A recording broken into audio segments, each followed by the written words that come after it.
Sabi nila, hindi lahat ng refleksyon ay galing sa'yo.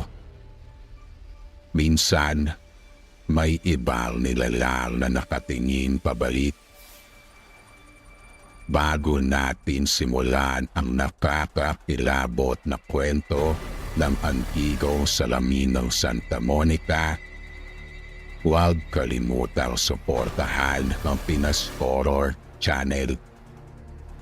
I-like, i-share at mag-subscribe ka na para lagi kang updated sa mga bagong kwento ng katatakutan.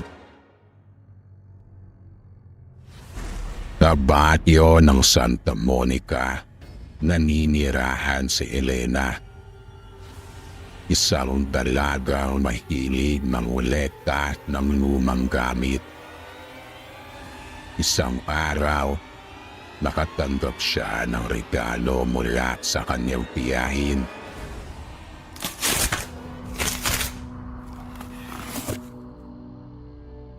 Isang antigong salamin na gawa pa raw sa panahon ng Kastila.